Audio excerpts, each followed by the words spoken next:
नमस्कार, स्वागत है आपका प्रॉपर्टी प्लस में। मैं हूं दीपक यादव। रीट्स यानी रियल एस्टेट इन्वेस्टमेंट ट्रस्ट का प्रदर्शन लगातार बेहतर हो रहा है। इंडिया रीट्स एसोसिएशन के आंकड़ों के मुताबिक FY 2025 में देश में लिस्टेड सभी चारों रीट्स ने यूनिट होल्डर्स को 6070 करोड़ रुपए डिस्ट्रीब्यूट किए हैं, जो कि सालाना आधार पर 13% अधिक है। FY 2025 में रीट्स की NOI यानी नेट ऑपरेटिंग इनकम 16% बढ़कर 89,100 करोड़ हो गई है।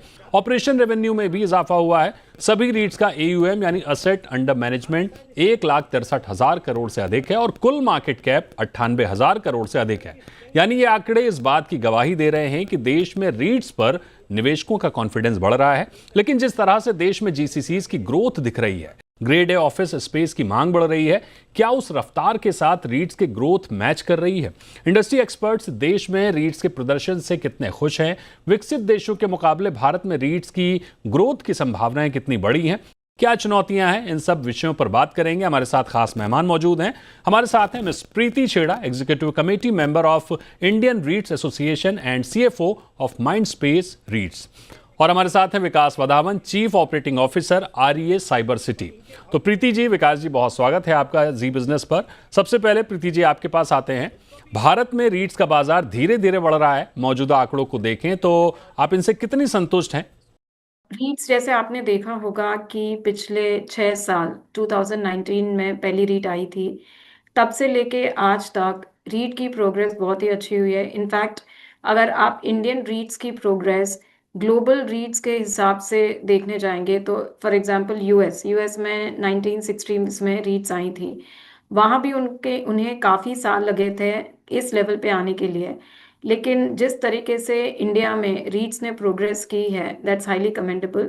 एंड आई थिंक कि एक सबसे इम्पॉर्टेंट रीज़न ये भी है कि सेबी ने जो फ्रेमवर्क रीट के लिए रखा है, जो स्ट्रॉन्ग गवर्नेंस फ्रेमवर्क और जो सेबी रेगुलेशंस है, वो इंटरनेशनल रीट रेगुलेशन के कंपैरिजन में वेरी सिमिलर है। तो इसलिए क्या हुआ है कि acceptance of this product India में बहुत जल्दी हुआ है एंड इंडियन रीट्स ने भी बहुत बड़ी तरक्की की है। कुछ आंकड़ों की मैं बात करूं तो आज की तारीख में रीट्स में ऑलमोस्ट 20,000 करोड़ से ऊपर म्यूचुअल फंड्स ने इन्वेस्ट किए हैं। फॉरेन पोर्टफोलियो इन्वेस्टर्स ने 20,000 करोड़ के ऊपर इन्वेस्ट किया है। इंश्योरेंस कंपनी ने 7,000 करोड़ के ऊपर इन्वेस्ट किया है। पेंशन फंड्स ने भी अब शुरुआत की है। और इंडिविजुअल इन्वेस्टर्स की भी आप बात करेंगे तो इंडिविजुअल इन्वेस्टर्स ने भी पहले जब भी 2019 में रीट्स आई थी तो आंकड़ा सिर्फ अराउंड 7,000 यूनिट होल्डर्स था, 7,000, और अब ये बढ़ के 2.5 लाख के ऊपर चला गया है। ना ऑब्वियसली 2.5 लाख भी बहुत कम है as compare to mutual fund के इन्वेस्टर्स। हम देखने जाएंगे तो वहाँ पर ऑलमोस्ट 4 करोड़ के ऊपर इन्वेस्टर्स है। तो उस हिसाब से रीट को अभी बहुत ज़्यादा मेहनत करनी है। हमें सबको बहुत ज़्यादा मेहनत करनी है टू मेक श्योर कि हम अवेयरनेस क्रिएट करें और ज़्यादा से ज़्यादा इन्वेस्टर्स ला सकें। बट इन टर्म्स ऑफ आप ग्रोथ देखने जाओगे तो आपने जैसे कहा 5,000 करोड़ का हमने सालाना डिविडेंड पे आउट दिया है और डबल डिजिट ग्रोथ दी है। आप अगर देखने जाओगे सभी रीट्स ने मिला के on an average double digit growth दी है रेवेन्यू में, NOI में, डिस्ट्रीब्यूशन में। तो ये it's a very good signal market के लिए भी। विकास जी, आपके पास आएंगे। आपसे समझना चाहेंगे कि मल्टीनेशनल ब्रांड्स के office transaction grade A office में ही होते हैं ज्यादातर। हमने देखा कई रिपोर्ट्स के मुताबिक रीट्स की ग्रोथ को GCC से जबरदस्त सपोर्ट मिलता है। इस तर्क को कैसे देखते हैं आप? नमस्कार दीपक जी, नमस्ते sir. Thank you for inviting me in the show. जो आपने बोला, जो ग्लोबल कैपेबिलिटी सेंटर है वो ग्रेड ए ऑफिस की तरफ ही देखते हैं, तो उसके 2-3 रीज़न है। पहला रीज़न तो ये है, ग्रेड ए ऑफिस जब हम बोलते हैं, ये सिर्फ ऑफिस इंफ्रास्ट्रक्चर एक पीस है, उसकी सराउंडिंग्स, उसके आसपास जो इकोसिस्टम है वो एक बहुत बड़ा रीज़न होता है जिसके बेसिस पे हम ये डिसीजन लेते हैं।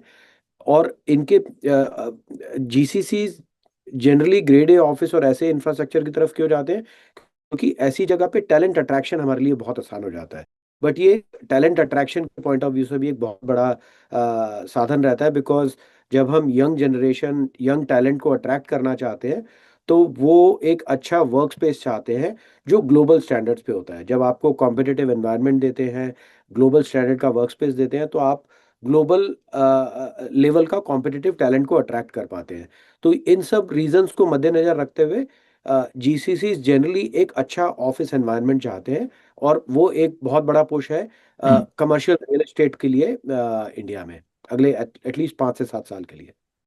Preeti ji, average dividend yield Bharat में 6 से 7% है। विकसित देशों में जहां लिस्टेड REITs की संख्या कई गुना अधिक है, उसके बाद भी वहां एवरेज डिविडेंड यील्ड अधिकतम 5 से 7% ही है। ये एक्सेप्टेबल है या इसके और बढ़ने के अनुमान आपको दिख रहे हैं? सो दीपक जी, जैसे आपने सही कहा कि हमारे 6-7% यील्ड दी गई है अब तक। अगर ये प्रोडक्ट आप देखेंगे तो ये सिर्फ यील्ड प्रोडक्ट नहीं है।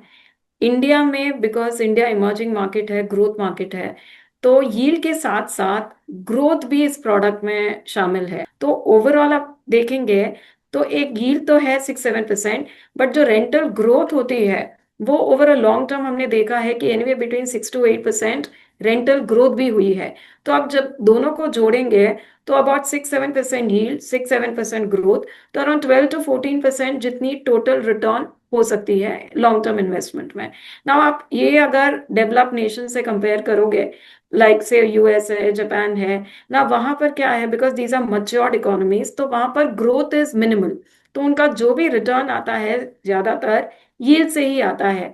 जो ग्रोथ की हम बात करें, जो इंडिया में ग्रोथ अवेलेबल है, वो बिकॉज वो मच्योर्ड मार्केट से उनकी ग्रोथ इंडिया की लेवल की ग्रोथ नहीं होती है, तो मोस्ट ऑफ देयर रिटर्न उनके यील्ड से ही आ जाते हैं। वेराज हमारे यहाँ यील्ड प्लस ग्रोथ दोनों मिला के टोटल रिटर्न दी जाएगी।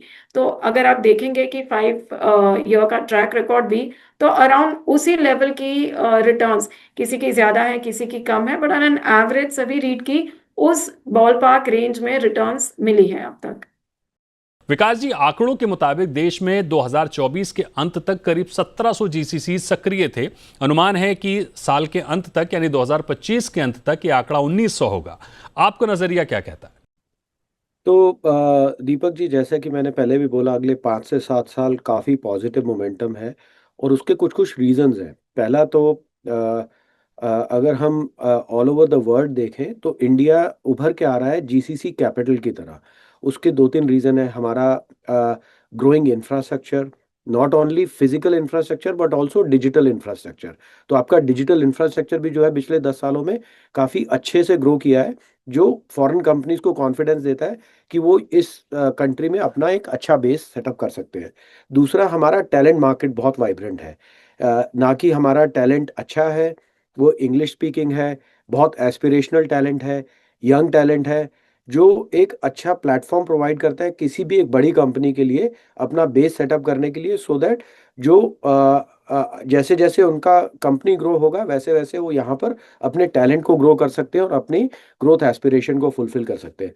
तो जो आपने आंकड़ा बोला 1900 का, हाँ, इस साल का आंकड़ा 1900 के करीब है, बट अगर आप इसको 2030 की तरफ जाके देखते हैं तो यही नंबर आपको 2800 से 3000 के करीब है, जो 7 से 8% की दर से ग्रो करेगा अगले 5 सालों के लिए, 5 से 6 सालों के लिए। और इसमें आप अगर सेक्टर्स की बात करें तो BFSI बहुत आगे है, इंजीनियरिंग एंड मैन्युफैक्चरिंग सेक्टर्स आ रहे हैं, फार्मास्यूटिकल अपने R&D सेटअप कर रहा है यहाँ पर, और टेक कंपनीज और डिजिटल कंपनीज तो वैसे भी काफ़ी फोकस करते हैं इंडिया में from a talent market perspective. तो ऑल इन ऑल ये सब आंकड़े दर्शाते हैं कि जो आपका कमर्शियल रियल एस्टेट का कंजम्पशन और यूटिलाइजेशन रहेगा, जीसीसीज एक बहुत बड़ा ड्राइवर होगा उसके पीछे अगले 5-7 सालों में। बिल्कुल। प्रीति जी, माइंड स्पेस की बात कर लेते हैं। अभी माइंड स्पेस का एक्सपोजर कितना है और भविष्य के लिए क्या प्लानिंग्स है? सो दीपक जी, जैसे विकास जी ने कहा कि जीसीसी सभी रीट्स के लिए भी बहुत ही इम्पोर्टेंट है। माइंडस्पेस की बात करें तो माइंडस्पेस के पोर्टफोलियो में भी ऑलमोस्ट अराउंड 50% पोर्टफोलियो जीसीसी का है। एंड जो हम ग्रोथ देख रहे हैं और अपने जो सॉलिड नंबर्स देखे हैं ना, उसका एक बड़ा कंट्रीब्यूशन जीसीसी से भी आ रहा है, बिकॉज जीसीसी की डिमांड बहुत ही स्ट्रॉन्ग है आज की तारीख में। सो आगे चल के जीसीसी की ग्रोथ स्ट्रॉन्ग रहेगी, तो रीट्स भी will be one of big contributors, क्योंकि आज अगर जीसीसी को इंडिया में आना है तो उनके स्पेस की रिक्वायरमेंट तो रहेगी, and REITs can be one of the key contributors for this demand. So और वो अगर डिमांड स्ट्रॉन्ग रहेगी तो आई बिलीव दैट रीट के performance also will be helped by that. Vikas ji, GCCs के लिए भारत में अनुकूल माहौल बना हुआ है। क्या फैक्ट्स और फैक्टर हैं जिससे जीसीसीज को बुनियादी कॉन्फिडेंस मिल रहा है? और एक और अहम बात कि सब कुछ पॉजिटिव ही है या फिर कुछ चुनौतियां भी देख रहे हैं आप? पॉजिटिव्स ज़्यादा हैं, बट जब जहाँ पॉजिटिव होते हैं वहाँ चुनौतियाँ भी होती हैं। और आई थिंक जैसा प्रीति जी ने भी टच किया, गवर्नमेंट का फोकस है जीसीसीज पे, तो मेरे को कॉन्फिडेंस है कि हम इन चुनौतियों को डील कर पाएंगे। वर्ल्ड क्लास इंफ्रास्ट्रक्चर, चाहे वो फिजिकल इंफ्रास्ट्रक्चर की बात करें या डिजिटल इंफ्रास्ट्रक्चर, वो एक बहुत बड़ा पॉजिटिव फैक्टर आता है। तीसरा जो बहुत बड़ा पॉजिटिव फैक्टर आता है वो आता है हमारा कॉस्ट कॉम्पिटिटिवनेस।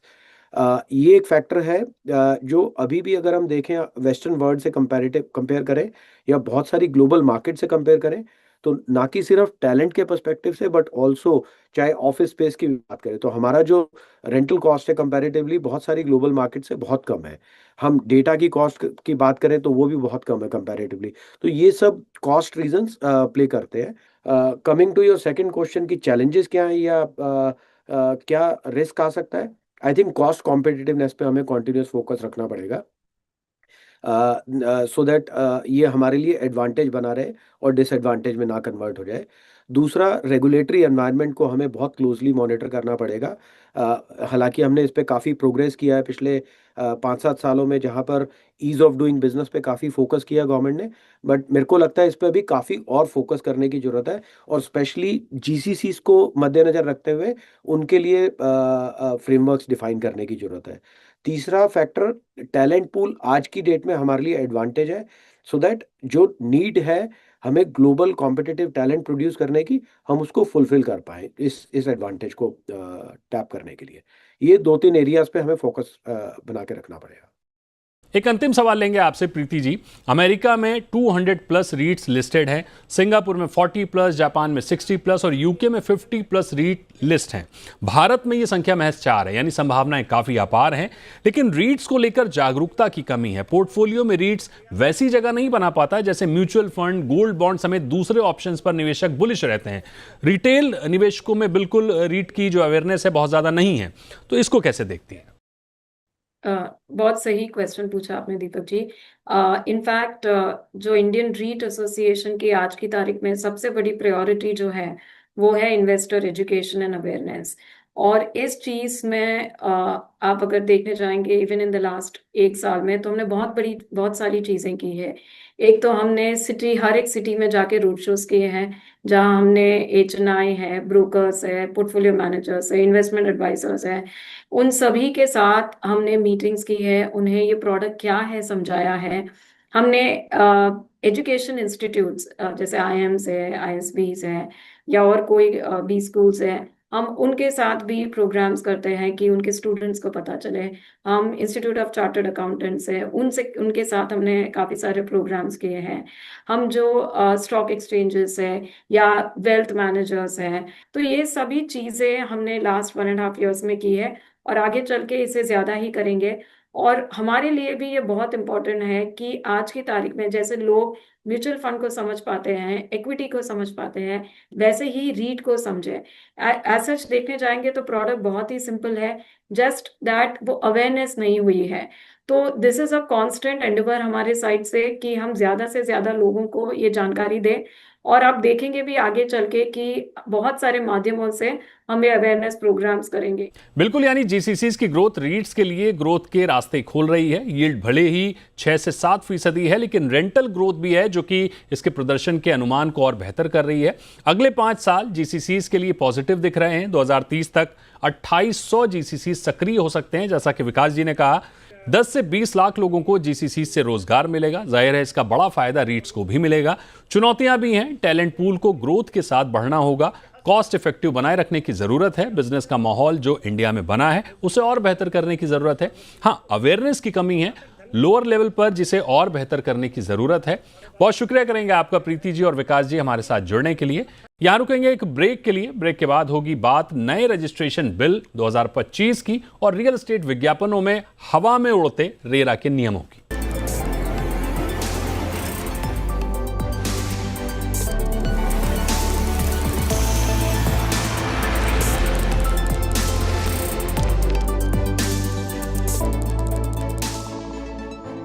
Welcome back. आप देख रहे हैं प्रॉपर्टी प्लस और अब बात नए रजिस्ट्रेशन बिल की। 117 साल बाद केंद्र सरकार ने नए रजिस्ट्रेशन बिल 2025 का मसौदा पेश किया है। केंद्र सरकार के ग्रामीण विकास मंत्रालय के भूमि संसाधन विभाग ने मॉडर्न ऑनलाइन पेपरलेस और सिटीजन सेंट्रिक रजिस्ट्रेशन सिस्टम को लागू करने की तैयारी की है। इसके लिए सरकार ने ड्राफ्ट जारी कर लोगों से 30 दिन के भीतर यानी 25 जून 2025 तक सुझाव मांगे हैं। आप चाहें तो सुझाव भेज सकते हैं, लिंक आपको नीचे दिख रहा होगा। हमारे साथ स्नेहिल गौतम है, chief of growth and marketing officer housing dot com के। स्नेहिल जी, बहुत स्वागत है आपका। सबसे पहले तो ये बताइए कि केंद्र सरकार ने देश भर में ऑनलाइन रजिस्ट्रेशन के लिए नया बिल पेश किया है। आम लोगों से इस बारे में सुझाव भी मांगे गए हैं। आप इस बिल पर क्या राय रख रहे हैं? तो मुझे लगता है कि पहला जो सबसे बड़ा फायदा है वो कन्वीनियंस है।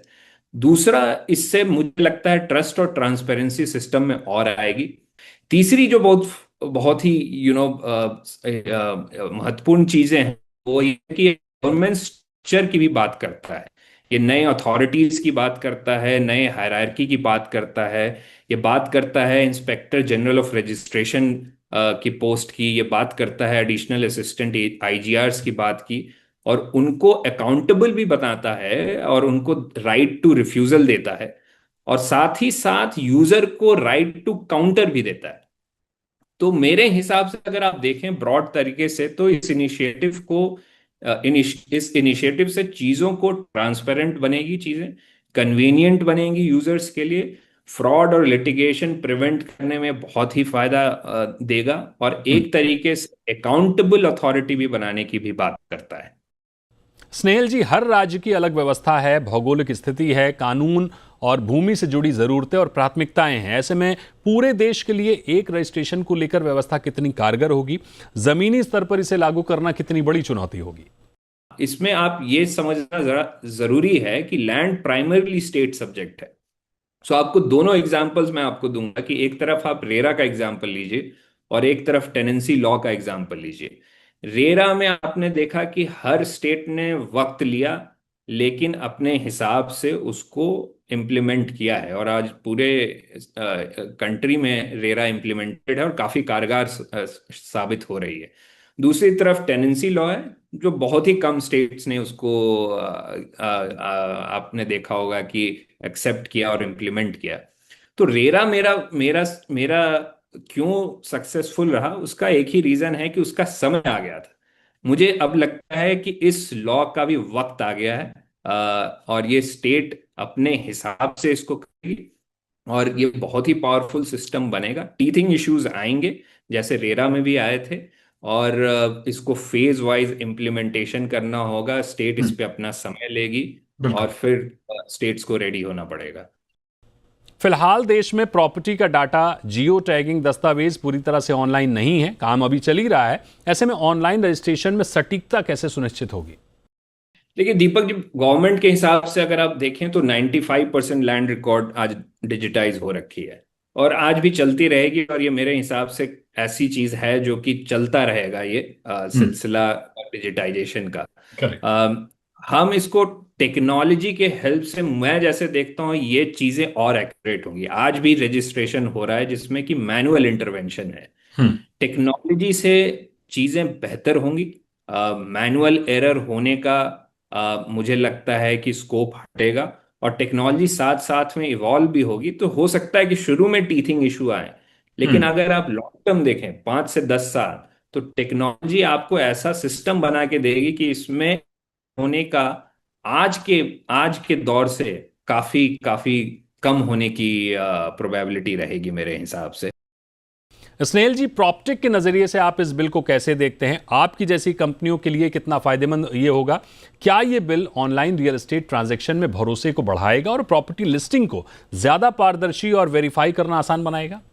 तो मुझे ऐसा लगता है कि ये बिल्कुल सही कदम है, और जैसे जैसे प्रॉपर्टी रिकॉर्ड्स डिजिटाइज होंगे, ऑनलाइन रजिस्ट्रेशन साथ साथ बढ़ेगा, तो एक बहुत ही पावरफुल सिस्टम बनेगा जो कि हर स्टेट का अलग अलग होगा, और प्रॉपटेक कंपनीज को इन सारे स्टेट के एपीआई से और उनके वेबसाइट और ऐप के माध्यम से वो चीजें नेशनल लेवल पे बनानी पड़ेंगी। तो मुझे लगता है इससे काफी ट्रस्ट बढ़ेगा, और इन जनरल आप देखेंगे रियल एस्टेट ट्रांजैक्शंस में काफी वृद्धि होगी इससे। जाहिर है नए रजिस्ट्रेशन बिल की दरकार है, इसमें कोई दो राय नहीं है। एक्सपर्ट डेवलपर्स ने इसका खुला समर्थन किया है, स्वागत किया है। आपके लिए जरूरी है कि आप इस ड्राफ्ट बिल को पढ़िए, आपको कुछ बेहतर लगता है तो सरकार को सुझाव दीजिए ताकि नया रजिस्ट्रेशन सिस्टम आसान, पारदर्शी और सुरक्षित हो। हालांकि फाइनल के बाद देखना होगा कि एकीकृत बिल यानी वन नेशन वन रजिस्ट्रेशन जैसा होगा या फिर अलग अलग राज्यों में इसका स्वरूप अलग होगा। बहुत शुक्रिया करेंगे आपका स्नेहिल जी हमारे साथ जुड़ने के लिए। अब बात रेरा के प्रभाव की। देश में रेरा को लागू हुए 8 साल पूरे हो गए हैं। इन 8 सालों में रेरा की कार्यप्रणाली कैसी रही है, इस बात का अंदाजा आप इससे लगाइए कि देश के सर्वोच्च अदालत ने रेरा को ब्यूरोक्रेट का रिहैब सेंटर कहा है। खुद प्रधानमंत्री को प्रगति मीटिंग में रेरा में प्रोजेक्ट रजिस्ट्रेशन को सुनिश्चित करने और घर खरीदारों के अधिकारों की रक्षा करने का निर्देश देना पड़ा। देश में अभी भी सभी राज्यों में रेरा पूरी तरह से प्रभावी नहीं हुआ है। कई बिल्डर अब भी रेरा कंप्लायंस और रेरा के आदेशों को गंभीरता से नहीं लेते हैं। फास्ट ट्रैक न्याय की तो बात ही छोड़िए, रेरा से तारीख ही कई महीनों बाद मिलती है। महाराष्ट्र रेरा देश के बाकी राज्यों के मुकाबले काफी अग्रणी होने का दावा करता है। देश की आर्थिक राजधानी मुंबई से आपको आज मैं कुछ ऐसी तस्वीरें दिखाने वाला हूं जो रेरा के प्रभाव को बयान कर रही हैं।